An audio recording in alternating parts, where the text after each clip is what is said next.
नमस्कार, स्वागत है आपका न्याय पथ में। भारतीय संविधान में आज हम पढ़ेंगे directive principles of state policies, जिसे हम शॉर्ट में DPSP भी कहते हैं, और फंडामेंटल ड्यूटीज। ये दोनों पार्ट 4 और 4A में समाहित है। DPSP की बात की जाए तो ये आर्टिकल 36 से लेके 51 ऑफ कॉन्स्टिट्यूशन ऑफ इंडिया में दिया हुआ है। DPSP जो है सेंट्रल गवर्नमेंट और स्टेट गवर्नमेंट के लिए गाइडलाइंस हैं, जिनका पालन करके वो भारत को एक ट्रू वेलफेयर स्टेट बनाने की दिशा में कार्य कर सकते हैं। DPSP को भी हम 3 तरह से बांट सकते हैं। कुछ DPSP प्योरली सोशलिस्ट होते हैं, वहीं कुछ गांधीयन प्रिंसिपल्स को फॉलो करते हैं, और कुछ होते हैं लिबरल फ्यूचरिस्टिक। DPSP जो है वो नॉन जस्टिसिएबल है, और ये बात हमें आर्टिकल 37 बताता है। वहीं फंडामेंटल राइट्स की बात की जाए तो वो जस्टिसिएबल है, और ये बात हम पहले ही पढ़ चुके हैं।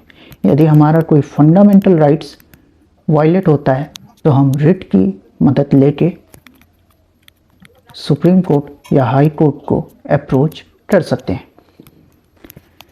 डायरेक्टिव प्रिंसिपल का उद्देश्य क्या है, ये बताया गया है Ranjan Dwivedi versus union of India 1983 supreme court के केस में, कि इसका मुख्य उद्देश्य है वेलफेयर स्टेट की स्थापना करना।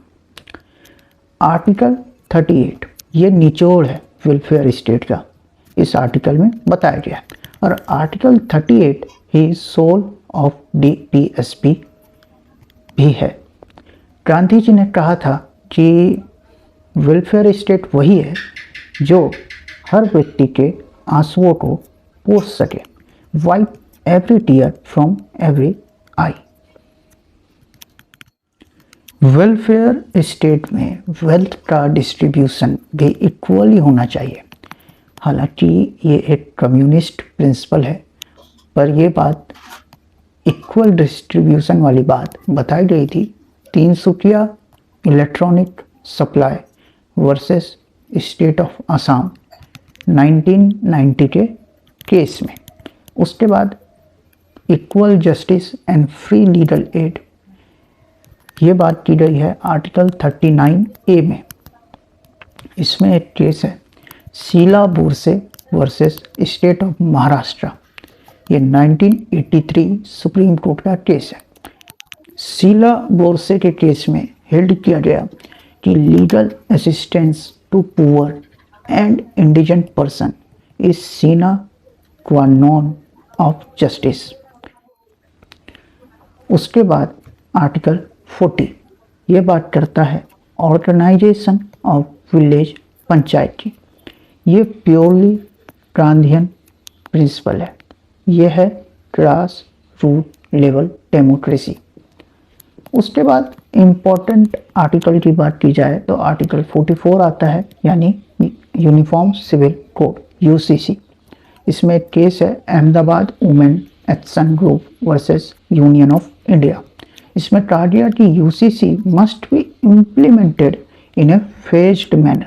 ऐसा नहीं कि अचानक से, धीरे धीरे करके UCC को इम्प्लीमेंट करना चाहिए। उसके बाद आर्टिकल 48 यह है organization of agriculture and animal husbandry. Cow slaughter जो है इसी आर्टिकल के कारण बैन है। तो ये क्या करता है, prohibit cow slaughter and drought cattle, मतलब जो हल जोतने वाले कैटल्स हैं उनके स्लॉटर पे प्रोहिबिशन लगाता है आर्टिकल 48। उसके बाद आर्टिकल 50 ये है कंसाइंस ऑफ कॉन्स्टिट्यूशन। ये क्या है, ये है separation of judiciary from executive.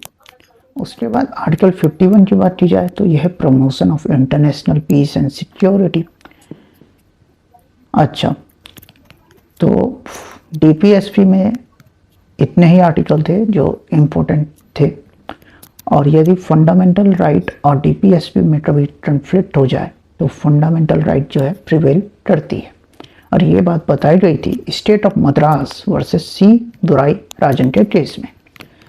उसके बाद आता है चैप्टर 4A, यह है फंडामेंटल ड्यूटीज। ये हमने लिया है सोवियत यूनियन से, यूएसएसआर से। ये वो ड्यूटीज हैं, वो कर्तव्य हैं जो इंडिया के सिटीजन को ओबे करना चाहिए। ये सोशलिस्ट कॉन्सेप्ट है। दो ही डेमोक्रेटिक कंट्री है जिनके संविधान में फंडामेंटल ड्यूटीज का मेंशन है। पहला तो अपना भारत और दूसरा जापान।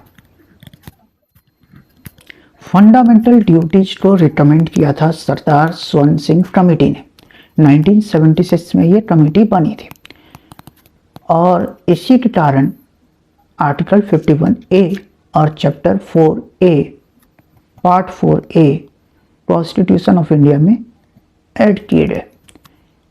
क्लॉज ए से लेकर जे तक मूल स्वरूप में था जब बना था। के क्लॉज जो है 86 कॉन्स्टिट्यूशनल अमेंडमेंट एक्ट से 2002 में आया। सरदार स्वर्ण सिंह कमेटी ने अपनी रिपोर्ट में पेनल्टी को भी रिकमेंड किया था, वो रिजेक्ट हो गई। फंडामेंटल ड्यूटीज क्या है? ये मिश्रण है मॉरल ड्यूटी का और सिविल ड्यूटी का। और फंडामेंटल ड्यूटीज के कुछ क्रिटिसिज्म भी हैं, जैसे कि ये पेपर टाइडर हैं। एक केस है बीच में नेशनल एंथम को लेके, Shyam Narayan versus union of India 2017 supreme court का ये केस है। इसमें कहा गया कि नेशनल एंथम को जो है ये कमर्शियल पर्पस के लिए यूज नहीं किया जाना चाहिए और सभी को इसके प्रति सम्मान रखना चाहिए। फंडामेंटल ड्यूटीज के क्रिटिसिज्म भी हैं कि ये पेपर टाइडर है, नॉन जस्टिसेबल है और इसमें कोई पेनल्टी भी नहीं है। तो भारतीय संविधान में आज के लिए इतना ही, फिर मिलते हैं। Thank you.